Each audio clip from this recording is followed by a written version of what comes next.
Low Murali ನಿಂತ್ಕೊಳ್ಳೋ, ಕೂಗ್ತಿರೋ ಹಂಗೆ ಹೋಯ್ತಿದ್ಯಲ್ಲೋ, ನನ್ನ ಮಾತು ಉತ್ತರನೇ ಇಲ್ವಲ್ಲೋ ನಿನ್ನ ಹತ್ರ. ಲೋ ಮುರಳಿ ನಿಂತ್ಕೊಳ್ಳ. ಏನಮ್ಮ ಉತ್ತರ ಕೊಡ್ಬೇಕು ನಿನಗೆ? ಸುಮ್ಮನೆ ಹೋಗಿ ಕೆಲಸ ನೋಡೋಗಮ್ಮ, ತಲೆ ತಿನ್ಬೇಡ. ಕೆಲಸ ಐತೆ, ನಾನು ಆಚೆ ಹೋಗ್ಬೇಕು. ನಾವಾಗಿಂದ ಹೇಳ್ತಾನೆ ಇದ್ದೀನಿ, ಸುಮ್ಮನೆ ಹೇಳಿದೆ ಹೇಳ್ತಾ ಇದ್ರೆ ನನ್ನ ಕೆಲಸ ಇಲ್ವಾ? ಕುತ್ಕೊಂಡಿರಕ್ಕಿಲ್ಲ, ನಾನು ಹೋಗ್ಬೇಕು, ಹೋಗು ನೀನು. ಲೋ ಮುರಳಿ, ನಾನು ಏನು ಹೇಳಲಿ ಅವ್ರಿಗೆ? ಸುಮ್ಕೆ ಬಾರ್ಲ ಇಲ್ಲಿ ಒಂದು ನಿಮಿಷ, ಏನಾರ ಹೇಳ್ಕೊ. ಅರೆ ಜಾಂತಕಮ್ಮ, ಇದು ಏನಾಯ್ತು? ಮುರಳಿ ಅಣ್ಣಾಗೆ ಹಂಗೆ ಹೋಗ್ತಾ ಇದಾರಲ್ಲ. ಅಯ್ಯೋ ಲೇ ಮುರಳಿ, ಏನು ಹುಡುಗಾನು, ಎಷ್ಟು ದೊಡ್ಡವನಾರುವೆ ಒಂದು ಮಾತು ಅಂತ ಕೇಳಲ್ಲ ಅಂತಾನೆ. ಬಾ ಬೂಬಮ್ಮ, ನಮ್ಮ ಮನೆ ಬಾರ, ಏನು ಮಾಡೋಕ್ಕಾಯ್ತದೆ? ನಾನು ಕೂಗ್ತಾ ಇರೋ ಒಂದಿಷ್ಟಾರ ಮರ್ಯಾದೆ ಕೊಡ್ತಾವನ ನೋಡೋನು, ಹಂಗೆ ಹೋಯ್ತಾವನಲ್ಲ. ಬಾ. ಅದೇ ಯಾಕೆ ನೀವು ಏನು ಕೇಳ್ತಾ ಇದ್ದೀರಿ ಅಂಥದ್ದು? ಮುರಳಿ ಅಣ್ಣಾಗೆ ಇಷ್ಟು ಅವಸರವಾಗಿ ಕೋಪ ಮಾಡ್ಕೊಂಡು ಹೋಗ್ತಾ ಇದ್ದಾರೆ ಅಂದರೆ ನಾನು ಯಾವತ್ತೂ ನೋಡಿರಲಿಲ್ಲ. ನಿಮ್ಮದು ಮಾತಿಗೆ ಹಿಂಗೆ ಎದುರಾಡೋದು ಏನಾಯಿತು? ಅಯ್ಯೋ ಆಯ್ತದೆ, ಬೆಳಕಾಳು ಕೂತ್ಕೋ. ನಾಷ್ಟ ಮಾಡ್ದೋ? ಅರೆ ನಮ್ದಕ್ಕೆ ನಾಷ್ಟ ಎಲ್ಲ ಮುಗಿಸ್ಕೊಂಡೇ ಬಂದ್ವಿ. ನಮ್ದಕ್ಕೆ ಚೌಕರಿಗಳಿಗೆಲ್ಲ ಸ್ಕೂಲ್ಗೆ ಬಿಟ್ಬಿಟ್ಟು ಹೀಗೆ ನಿಮ್ದಕ್ಕೆ ಮಾತಾಡ್ಸ್ಕೊಂಡು ಹೋಗೋಣ ಅಂತ ಬಂದೆ. ಎಲ್ಲಿ ನಿನ್ನೆ ಬಂದೆ, ಆವಾಗ್ಲೂದು ಅಮ್ಮ ಮಗನಿಗೆ ಏನೋ ಮಾತಾಡ್ತಾ ಇದ್ವಿ, ನಾನು ಹೊರಟ್ಬಿಟ್ಟೆ. ಅದಕ್ಕೆ ಇವಾಗ ಏನು ಮಾಡ್ತಾರೋ ಏನೋ ಎತ್ತ ಅಂತ ಕೇಳೋಣ ಅಂತ ಬಂದೆ. ಆಯ್ತಾ ನಿಮ್ಮದು ಕೆಲಸ ನಾಷ್ಟ ಎಲ್ಲ? ಯಾ ಕುತ್ಕಳೆ ತಾಯಿ, ಕೆಲಸ ಏನು ಬಿದ್ದೇ ಇರ್ತದೆ, ಇಡೀ ದಿನ ಮಾಡೋರು ಮುಗಿಯಂಗಿಲ್ಲ ಕೆಲಸ. ನನಗೆ ಕೆಲಸದ ಮನೆ ಮಾರತ್ತೋಗ, ಕೆಲಸ ಬಿಡು, ಯಾವಾಗಾರ ಮಾಡ್ಕೊತೀನಿ. ಈ ನನ್ನ ಮಗ ನನ್ನ ಮಾತೇ ಕೇಳೋದಲ್ಲ, ಇವಂದೇ ವನವಾಸ ಆಗಿರೋದು ನನಗೆ. ಅಲ್ಲಿ ಕೂಗ್ತಾ ಇದ್ದೀನಿ, ಇಷ್ಟುದ್ದ ಮರ್ಯಾದೆ ಬೇಡವಾ ಬೂಬಮ್ಮ? ಹೆಂಗೋಯ್ತಾವ ನೋಡು, ನಾನು ಅವ್ರಿಗೆ ಏನು ಅಂತ ಹೇಳೋಣ? ಅರೆ ಯಾರಿಗೆ ಏನು ಹೇಳಬೇಕು ಚಂದಕಮ್ಮ? ಏನು ಅವ್ರದಕ್ಕೆ ಹೆಂಡತಿ ಮನೆಯವ್ರಿಗೆ ಏನಾದ್ರು ವಿಷಯ ಗೊತ್ತಾಯ್ತು? ಏನಾದ್ರು ಹೇಳಿದ್ರು? ಅವ್ರಿಗೆ ಏನಾದ್ರು ಹೇಳಬೇಕು ನೀವು? ಅಯ್ಯ ಅವಳ ಬಾಗಿ ಇಟ್ಟಾಕ ಬಾ, ಅವಳ ಮಾತೆಲ್ಲಿ ಸುದ್ದಿ ಬಂತು ಈಗ? ಅವಳ ಸುದ್ದಿಗಲ್ಲ ಕಣಿ ಹೇಳು. ನಮ್ಮ ಸುತ್ತಿ ಮನೆಗೆ ಹೋಗಿದ್ನಲ್ಲ. ಅದೇ ಜಾಂದಕ್ಕಮ್ಮ, ನಾನು ಮಾತಾಡಬೇಕು ಅಂತ ಬಂದಿದ್ದು. ಶ್ರುತಿ ಅಕ್ಕ ಮನೆಗೆ ಹಂಗೆ ಹೋಗ್ಬಿಟ್ರಲ್ಲ, 2 ದಿವಸ ಅಂದ್ಬಿಟ್ಟು ಹೋಗಿ 1 ವಾರ ಆದರೂ ಬರಲಿಲ್ಲ. ಅದಕ್ಕೆ ಏನು ನೀವಿಲ್ಲದೆ ಇದ್ದಾಗ ಮುರಳಿ ಅಣ್ಣ ಮನೆಗೆ ಇರ್ತಿರಲಿಲ್ಲ, ಬಂದರು ಸತೀಶ್ ಅಣ್ಣಗೆ ಜೊತೆಗೆ ಬರ್ತಾಯಿದ್ರು. ನೀವು ನೋಡ್ಕೊಂಡಿದ್ದಕ್ಕೆ ನೋಡ್ಕೊತಾ ಇದ್ದೆ. ಅದೇ ಏನಾಯಿತು ನಿಮ್ಮದು ಶ್ರುತಿ ಅಕ್ಕ ಮನೆಗೆ ಹೋಗಿದ್ದು? ಏನಾಯಿತು ಸಮಾಚಾರ? ಯಾಕೆ ಅಷ್ಟು ದಿವಸ ಅಲ್ಲಿ ಉಳ್ಕೊಂಡ್ರಿ? ಅಯ್ಯೋ ಬೂಬಮ್ಮ, ಏನು ಹೇಳೋಣ ಹೇಳು, ಸುಮ್ಕಿರು. ನಾನು ಯಾವುದನ್ನು ಯೋಚನೆ ಮಾಡೋಕ್ಕೂ ತಲೆಯಲ್ಲಿ ನಮ್ಮ ಹುಡುಗ ನಮ್ಮ ತಲೆ ತಿಂತಾವನೆ. ನೀನು ಯಾವ ತಕ್ಕೂ ಹೇಳೋಕ್ಕೆ ಹೋಗ್ಬೇಡ. ನಾನು ನಮ್ಮ ಹುಡ್ಲಿಗೆ ಬೇರೆ ಸಂಬಂಧ ನೋಡೋಣ ಅಂತ ಓಡಾಡ್ತೇವನಿ. ಅದನ್ನ ಮಾತಾಡ್ತಾ ಇದ್ದರೆ ಅವ್ನು ನಂಗೆ ಸಿಂಟ್ಕೊಂಡು ಹೋದ. ಅವಳು ಬರ್ತಾಳೆ ಅಂತ ಕಾಯ್ಕೊಂಡು ಕೂತವ ನಿನ್ನವ. ನಾವಿಲ್ಲಿ ನೋಡೋರು ಆಡೋರು ಜನಕ್ಕೆ ಏನು ಹೇಳೋಣ? ಅರೆ ಹಂಗಂದ್ರೆ ಜಾಂತಕಮ್ಮ, ಬೇರೆಗೆ ಸಂಬಂಧಾಗೆ ನೋಡ್ಕೊಂಡೇ ಬಂದ್ಬಿಟ್ಟಿದ್ದೀರಿ. ಈಗ ಮುರಳಿ ಅಣ್ಣ ಒಪ್ಕೋತಾ ಇಲ್ಲ. ಎಲ್ಲಿ ಯಾವುದು ಸಂಬಂಧ? ಶ್ರುತಿ ಅಕ್ಕ ಅವ್ರ ಕಡೆದು ಇಲ್ಲ ಇಲ್ಲಿ ಯಾರಿಗಾರು ಇದ್ದಾರೆ? ನಮಗೆ ಗೊತ್ತೇ ಇಲ್ಲ. ಅಯ್ಯೋ ಬೂಬಮ್ಮ, ಗೊತ್ತಿರೋಕ್ಕೆ ಅದೇನು ಇಲ್ಲಿದೆ. 2 ಕಡೆ ನೋಡಿವ್ನಿ. ಒಂದು ನಮ್ಮ ಅಣ್ಣನ ಮಗಳು, ನೀನು ನೋಡಿದ್ಯಾರ ಸೌಮ್ಯ, ಅವಳೆಯ. ಇನ್ನೊಂದು ನಮ್ಮ ಶ್ರುತಿ ಯಾವಾಗ ಒಂದು ಹೆಣ್ಣು ತೋರಿಸಿದ್ಲು. ಅವಳು ಈ ಪವಿತ್ರ ಬರೋಕ್ಕೆ ಮುಂಚೆಲಿ ಆ ಹುಡುಗಿಗೆ ಇನ್ನೂ ಸೆಟ್ ಆಗಿಲ್ವಂತೆ. ನೀನೇನಾರು ಹ್ಞೂ ಅಂದರೆ ಹೋಗಿ ಕೇಳಿ ನೋಡ್ತೀನಿ ಅಂತ ನಮ್ಮ ಶ್ರುತಿ ಹೇಳಿ ಕಳ್ಸೋಳೆ. ನಾನು ಅದಕ್ಕೆ ಇವನ ಹತ್ರ ಮಾತಾಡೋಣ ಅಂತ ನಿನ್ನೆಯಿಂದ ಮಾಡ್ತೀನಿ. ನನ್ನ ಕೈಗೆ ಸಿಗೋಲ್ಲ, ಮಾತು ಆಡವಲ್ಲ. ಅವನಾಯ್ತು, ಅವ್ನು ದಾರಿ ಆಯಿತು ಅಂತ ಓಡಿ ಹೋಯ್ತಾನೆ. ನೋಡು, ಹಿಂಗೆ ಆಡ್ಕೊಂಡು ಕುತ್ಕೊಂಡು ಈ ವಯಸ್ಸಿಂದ ನಾಳೆ ಮಕ್ಳು ಮರಿ ಆಗೋದು ಬೇಡವಾ? ನಾನು ಓದ್ಮೇಲೆ ಇವನ್ನ ನೋಡ್ಕೊಳ್ಳೋರು ಯಾರು? ಈ ಮನೆ ದೀಪ ಹಚ್ಚೋರು ಯಾರು? ಅವಳು ಬರ್ತಡೆ ಅಂತ ಕಾಯ್ಕೊಂಡು ಕುತ್ಕೊಳ್ಳೋಣ? ಬರೋಳಾಗಿರೋ ಹೋಗಿರೋಳೆ.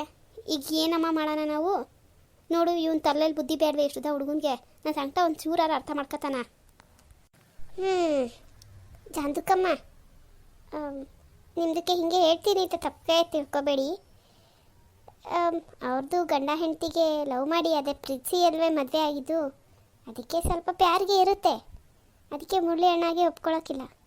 ಒಂದು ಕೆಲಸ ಮಾಡಿ, ನೀವು ಮುರಳಿ ಅಣ್ಣ ಅದಕ್ಕೆ ಸ್ಟ್ರೈಟಾಗಿ ಹಿಂಗೆ ಕೇಳಿದ್ರೆ ಒಪ್ಕೊಳ್ಳಲ್ಲ. ಒಂದು ಶ್ರುತಿ ಅಕ್ಕನ ಬಿಟ್ಟು ಕೇಳಿಸಿ.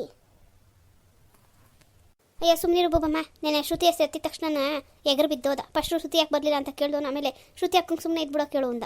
ಇನ್ನು ಅವಳೇನಾರ ಸದಾ ಬಂದು ವಿಷಯ ಮಾತಾಡಿದ್ರೆ ಆಮೇಲೆ ಅವಳೇನಾರ ಬೈದ್ಗಿದ್ಬಿಟ್ರೆ ನಾನೇನು ಮಾಡೋಣ? ನನಗೆ ಅಂತ ಹೆಂಗೋ ಅಜೀವ ಒಂದು ಅತ್ತಾಗಿತ್ತ ಓಡಾಡ್ತಿರ್ತದೆ. ಓ ಹಾಗೆ. ಹಾಗಂದರೆ ಈಗ ಇನ್ನೊಂದು ಕೆಲಸಗೆ ಮಾಡಿಬಿಡಿ. ನೀವು ಇದು ವಿಷಯನ ಇದು ಹಿಂಗೆ ಇದೆ ಅಂತ ಹೇಳಿ ಅವರು ಸತೀಶ್ ಅಣ್ಣ ಇದ್ದಾರಲ್ಲ, ಅವ್ರಿಗೆ ಕರೆದಿ ಮಾತಾಡಿ. ಏಕೆಂದರೆ ಸತೀಶ್ ಅಣ್ಣ ಅದಕ್ಕೆ ಮಾತು ಅಂದರೆ ಮುರಳಿಗೆ ಅಣ್ಣ ತೆಗ್ದಾಕಿಲ್ಲ. ಅದು ಅಲ್ಲದೆ ಮುರಳಿ ಅಣ್ಣಗೆ ಎಷ್ಟು ಕೋಪ ಸತೀಶ್ ಅಣ್ಣಗೆ ಇಲ್ಲ. ಸತೀಶ್ ಅಣ್ಣ ಸ್ವಲ್ಪ ನಿಧಾನಕ್ಕೆ ಮಾತಾಡ್ತಾರೆ.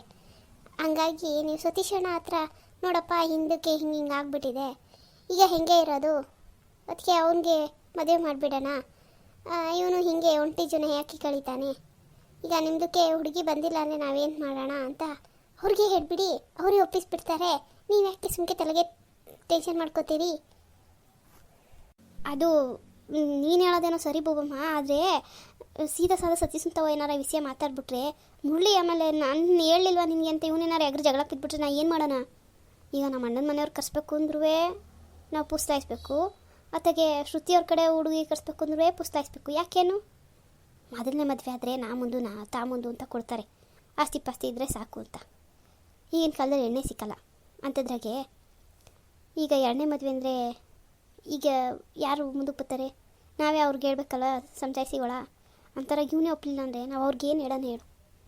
ಈಗ ಇವ್ನು ಒಪ್ಪಿಸಿ ಬೇಕಾದ್ರೆ ಸತ್ಯಸಂತವ್ ಮಾತಾಡ್ಬೋದು, ಸೀದಾ ಸಾದ ಸತ್ಯಸಂತವ್ ಮಾತಾಡಿ ಅವನೇನಾರು ಇವನೇನಾರು ಎಗರಾಡಿದ್ರೆ ನಾ ಏನು ಮಾಡೋಣ? ಇಲ್ಲ ಸತಾನೇ ಒಪ್ತಾನ? ಇದಕ್ಕೆ ನನಗಂತೂ ತಲೆ ಕೆಟ್ಟು ಹೋಗೋದೇ ಕಣವ ತಾಯಿ. ಅರೆ ಜಾಂತಕಮ್ಮ, ನೀವು ಯಾಕೆ ಹಿಂಗೆ ಯೋಚನೆ ಮಾಡ್ತೀರಾ? ಈಗ ಸತೀಶಣ್ಣ ಒಪ್ಪದೇ ಇದ್ರೆ ಇನ್ನೇನು ಮಾಡ್ತಾರೆ? ಅವ್ರದ್ದು ಹುಡುಗಿಗೆ ಕರ್ಕೊಬಂದು ಬಿಡ್ತಾರೆ, ಇಲ್ಲ ತಾನೇ? ಹಂಗಿದ್ಮೇಲೆ ಒಪ್ಕೋತಾರೆ. ನಿಮ್ಮದಕ್ಕೆ ಸ್ವಲ್ಪ ಮರ್ಯಾದೆ ಇದೆ ಅವ್ರಿಗೆ, ಒಪ್ಕೋತಾರೆ. ನೀವು ನಾನು ಹೇಳ್ದಂಗೆ ಮಾಡಿ ಬಿಡಿ. ನೀವು ಮುರಳಿ ಅಣ್ಣಗೆ ಮಾತಾಡ್ಸಕ್ಕೆ ಹೋಗ್ಬಿಡಿ, ಸತೀಶಣ್ಣಗೆ ಸೀದಾ ಮಾತಾಡಿ. ಅವರು ಒಪ್ಕೊಂಡ್ರೆ ಆಮೇಲೆ ಬಂದು ಮುರಳಿ ಅಣ್ಣಗೆ ಹೇಳ್ತಾರೆ. ಆಮೇಲೆ ಹುಡುಗಿಯವ್ರದ್ದು ಕರೆಸಿ. ನನಗೇನೋ ನಿಮ್ಮದಕ್ಕೆ ಅಣ್ಣ ಮಗಳಿಗಿಂತ ಅದ್ಯಾವುದೋ ಹುಡುಗಿ ಅಂದ್ರಲ್ಲ ಅವರೇ ವಾಸಿ ಅನಿಸುತ್ತೆ. ಏಕೆಂದರೆ ನಿಮ್ಮದಕ್ಕೆ ಅಣ್ಣ ಮಗಳಿಗೆ ಯಾವಾಗಲೇ ಅಷ್ಟೊಂದು ಜಂಬ ತೋರಿಸ್ತಾ ಇದ್ರು ನಿಮ್ಮ ಅಣ್ಣಗೆ ಎಲ್ಲ. ಈಗ ಎರಡನೇ ಮದುವೆ ಅಂತ ನೀವು ಅವ್ರ ಮನೆಗೆ ಬಾಗಿಲಿಗೆ ಹೋದರೆ ಅವರು ನಿಮಗೆ ಕಾಲು ಕಸಾಗೆ ಮಾಡಿಬಿಡ್ತಾರೆ. ಆಮೇಲೆ ಮುರಳಿಗೆ ಸಿಟ್ಟು ಅಣ್ಣಗೆ, ಆಮೇಲೆ ಸುಮ್ಕೆ ಆ ಹುಡುಗಿ ಒಂಥರ ಆಗಿಬಿಡುತ್ತೆ ಮನೆಯಾಗೆ. ಯಾಕೆ ಒಂದು ಮಾಡಿ ನೋವು ತಿನ್ಕೊಂಡು ಇನ್ನೂ ಒಂದು ನೋವು ತಿನ್ನೋಕ್ಕೆ ಹೋಗ್ತೀರಿ? ಒಂದು ಸತಿ ಕೇಳಿಬಿಡಿ ಅಲ್ಲ ಸತೀಶ್ ಅಣ್ಣಗೆ. ಆಮೇಲೆ ಹೂ ಅಂದರೆ ಶ್ರುತಿ ಅಕ್ಕ ಮನೆ ಕಡೆಯಿಂದ ಕರ್ಸ್ಕೊಬಿಡಿ. ಬೋಬಮ್ಮ, ನೀನು ಹೇಳೋದಾಗೋ ಒಂದು ವಿಷಯ ಅದೇ ಸರಿ. ನಾನು ಇವತ್ತೇ ಸತೀಶನ ಕೂಟೆ ಮಾತಾಡಿ ಅವನೇನಾರು ಅವನ ಹತ್ರ ಮಾತಾಡು ಹುಣಸೂರೆ ನಾಳೆ ನಾಡಿದ್ರಲ್ಲಿ ಅವಳಿಗೆ ಕರ್ಸ್ಕೊತೀನಿ. ಹಿಡ್ದಿದ್ದ ಕೆಲಸ ಆಗಲೇ ಬಿಡಬೇಕು. ಆದರೂ ಬೋಬಮ್ಮ ನೀನು ನನ್ನ ಜೊತೆಗಿರು, ಹಾಂ? ಯಾಕೆಂದರೆ ನನಗೂ ಒಬ್ಬಳೇ ಯೋಚನೆ ಮಾಡಿ ತಲೆಕೆಟ್ಟೋಗೋದೆ. ನಾಷ್ಟ ಮಾಡ್ದೋ? ನೆನೆ ತುಪ್ಪ ಕೇಳ್ಬಿಟ್ಟು ಹಂಗೆ ಹೊಂಟಾಗಿದ್ದೆ, ಊರಿಂದ ತುಪ್ಪ ತಂದಿದ್ದೆ, ಕೊಡ್ತೀನಿ ತುಕ, ಕೂತ್ಕೋ. ಅಯ್ಯೋ ಜಾಂದಕಮ್ಮ, ಎಲ್ಲಿ ಹೋಗುತ್ತೆ ತುಪ್ಪ? ನಿಮ್ಮ ಮನೆಗೆ ಇದ್ರೇನು ನಮ್ಮ ಮನೆಗೆ ಇದ್ರೇನು? ಅಂದಂಗೆ ನಾನು ನಿಮ್ಮ ಜೊತೆಗೆ ಇರದೆ ಎಲ್ಲಿ ಹೋಗ್ತೀನಿ ಹೇಳಿ? ನಿಮ್ಮ ಜೊತೆಗೆ ಇರ್ತೀನಿ, ತಕೊಳ್ಳಿ. ಆಮೇಲೆ ಶ್ರುತಿ ಅಕ್ಕ ಮನೆಯಿಂದ ಇನ್ನೇನೇನು ತಗೊಬಂದ್ರಿ? ಅವ್ರದಕ್ಕೆ ಮನೆ ಹತ್ರ ಬ್ರೆಶೀಟ್ ಎಲ್ಲ ಕಡಿಮೆ ಬೆಲೆ ಸಿಗುತ್ತೆ ಅಂದರೆ ತಗೊಬಂದ್ರೇನು? ಮಾವಯ್ಯ, ನಾಷ್ಟ ಮಾಡ್ದೋ? ಈಗ ಆರಾಮಾಗಿದೆಯೋ? ಹ್ಞೂ ಕಣ್ಸತೀಸ, ಈಗ ಹೊಸಿ ಆರಾಮಾಗಿಯೋನಿ. ಕೈ ಏನು ನೋವು ಬರ್ತಿಲ್ಲ ಈಗ. ಹೊಸಿ ತಿರುಗಿಸೋಕೆ ಆಯ್ತಾ ಅದೇ ಇನ್ನೊಂದು 2 ದಿವಸ ಸರೋಗ್ತದೆ. ಮಾವಯ್ಯ ಅನ್ನಂಗೆ ಐರಪ್ಪ ಹೇಳ್ದ, ನೀನು ಕೂತಿದ್ದ ಜಾಗದಲ್ಲೇ ಕೂತಿರ್ಬಾರ್ದಂತೆ. ಹೊಸಿ ಕೋಲೋಗಿಲ್ಲ ಊರ್ಕೊಂಡು ಹೆಜ್ಜೆ ಆಗ್ತಾ ಇದ್ರೆ ಕಾಲುವೆ ಬಿರ್ನ್ ಸರಿಯುತ್ತದಂತೆ. ಈಗ ನೋವಿಲ್ವಲ್ಲ, ಹೊಸಿ ಸಂಜೆ ಬತ್ತಾಗೆ ತಿರ್ಗಾಡು. ಬೇಕಾದ್ರೆ ಸಿದ್ದಪ್ಪ ಬಂದು ನಿನಗೆ ಸಹಾಯ ಮಾಡಕ್ಕೆ ಹೇಳ್ತೀನಿ. ಓ ಕಣಪ್ಪ, ತಿರುಗಾಡ್ತೀನಿ. ನೀನು ಎಲ್ಲಿಗೆ ಹೋಗಿದ್ದೋ? ಬೆಳಗ್ಗೆನೆ ದೋದಂತೆ ಸೀತೆ ಹಂಗಂದ್ಲು. ಅದು ಮಾವಯ್ಯ, 1-2 ಹಸ ತಗೊಳ್ಳೋಣ ಅಂತ ನೋಡ್ತಿದ್ದೆ. ಭೈರಪ್ಪನಳ್ಳಿಯಾಗಿ ಯಾವುದೋ ಅದೇ ಅಂತ ಹೇಳಿದ್ರು.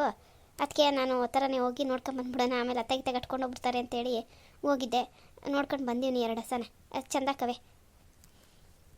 ಹಸನ ಅಲ್ಲ ಕಣೋ, ಹಸ ತಂದರೆ ನೋಡೋರು ಯಾರು, ಮಾಡೋರು ಯಾರು? ಹೊಸಿ ಕೆಲಸ ಹಿಡಿತದೇನೋ ಹಸಿಂದು?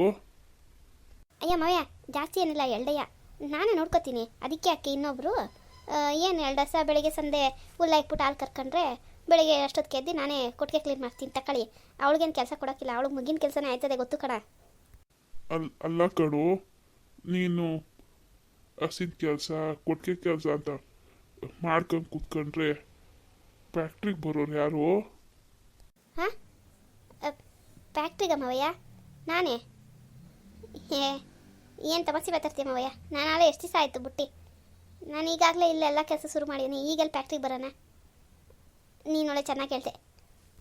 ಯಾಕೋ ಏನು ನಾನು ಹೋಗಿಲ್ಲ ಅಂತ ನೀನು ಹೋಗಿಲ್ಲ?